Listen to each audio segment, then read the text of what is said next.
el espíritu y el cuerpo, lo intangible y lo palpable, lo espiritual y lo material.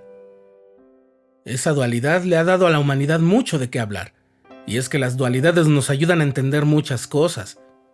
Los miembros de la Iglesia de Jesucristo de los Santos de los Últimos Días solemos llamar a esas dualidades opuestos u oposición, y es verdad. Muchas de las cosas que hay en la vida son dualidades de cosas que se oponen unas a otras. Pero en esta ocasión, al hablar del espíritu y el cuerpo, no es exactamente así.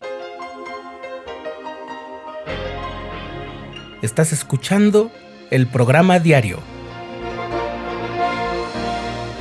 presentado por el canal de los santos de la Iglesia de Jesucristo de los Santos de los Últimos Días.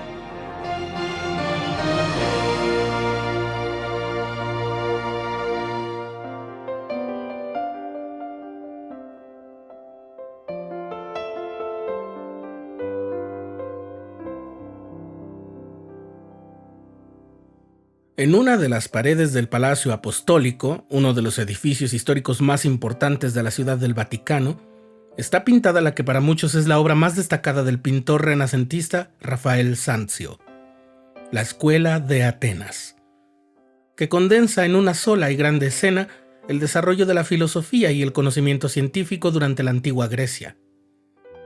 Ahí aparecen los filósofos, ideólogos y maestros más notables de aquel momento tan importante del desarrollo intelectual de la humanidad.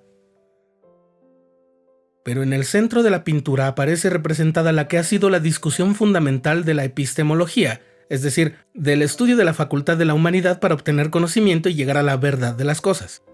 Los filósofos Platón y Aristóteles caminan decididos, señalando lo que cada uno considera el origen de la verdad.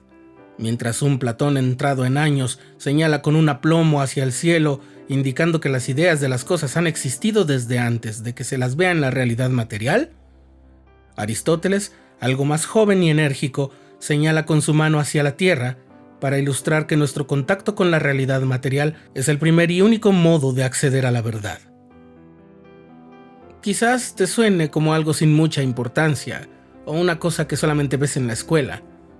Pero esta discusión entre el idealismo y el materialismo ha sido el tablero de ajedrez de pensadores, filósofos, teólogos, matemáticos, científicos, físicos y muchas mentes a lo largo de la historia.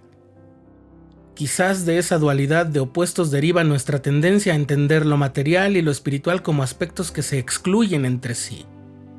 Incluso a veces escuchamos en nuestras reuniones y actividades en la iglesia que debemos mantener el equilibrio o separar lo espiritual de lo material, o lo temporal, que es otra forma de llamar a lo material, como si fueran dos fuerzas que tiran hacia dos lados opuestos. En la sección 29 de Doctrina y Convenios, el Señor le reveló al profeta José Smith verdades de un enorme valor acerca de esto. Por el poder de mi espíritu las he creado.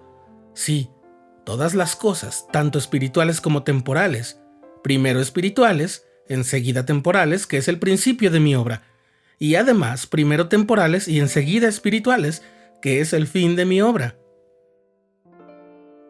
Esto puede sonar algo confuso, pero luego habla de la naturaleza de sus mandamientos y quedan las cosas muy claras. Ningún mandamiento temporal di, porque mis mandamientos son espirituales, no son naturales ni temporales, ni tampoco son carnales ni sensuales.